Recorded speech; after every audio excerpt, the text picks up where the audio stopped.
सरकार को क्यों पड़ी वक्फ संशोधन बिल लाने की जरूरत?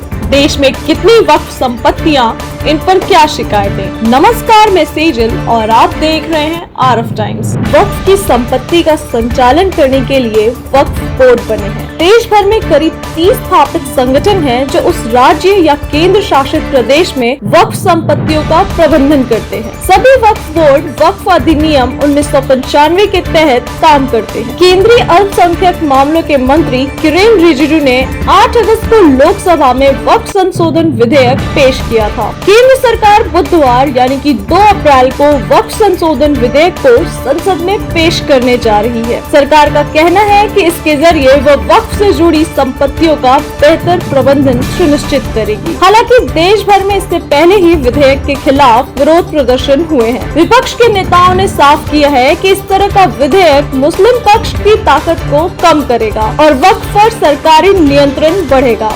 वक्फ कोई भी चल या अचल संपत्ति हो सकती है जिसे इस्लाम को मानने वाला कोई भी व्यक्ति धार्मिक कार्यों के लिए दान कर सकता है।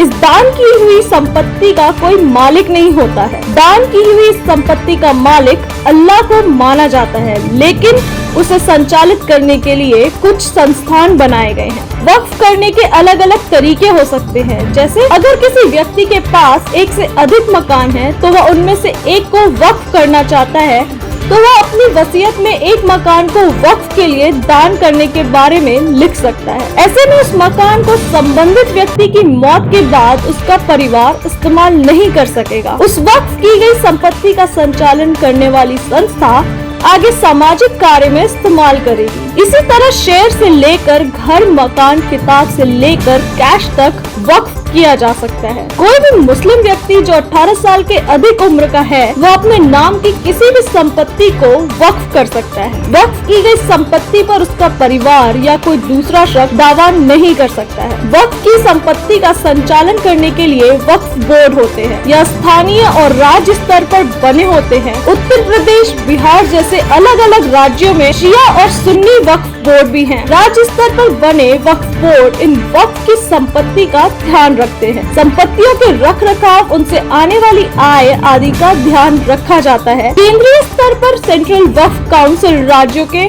वक्फ बोर्ड को दिशा निर्देश देने का काम करती है। देश भर में बने कब्रिस्तान वक्फ भूमि का हिस्सा होते हैं। देश के सभी कब्रिस्तान का रख रखाव वक्फ ही करते हैं। देश भर में करीब 30 स्थापित संगठन हैं जो उस राज्य या केंद्र शासित प्रदेश में वक्फ संपत्तियों का प्रबंधन करते हैं। इन्हीं संगठनों को वक्फ बोर्ड के नाम से जाना जाता है। भारत में 30 वक्फ बोर्ड हैं, जिनमें से अधिकांश के मुख्यालय राज्यों की राजधानियों में हैं। सभी वक्फ बोर्ड अधिनियम 1995 के तहत काम करते हैं। भारतीय वक्फ परिसंपत्ति प्रबंधन प्रणाली के अनुसार वक्फ बोर्ड मुसलमानों के धार्मिक, सामाजिक और आर्थिक जीवन से जुड़े हुए हैं। वे न केवल मस्जिदों, दरगाहों, कब्रिस्तानों आदि की मदद कर रहे हैं, बल्कि उनमें से कई स्कूल, कॉलेज, अस्पताल, डिस्पेंसरी और मुसाफिर खानों के लिए भी सहायता करते हैं, जो कि सामाजिक कल्याण के लिए बनाए गए हैं।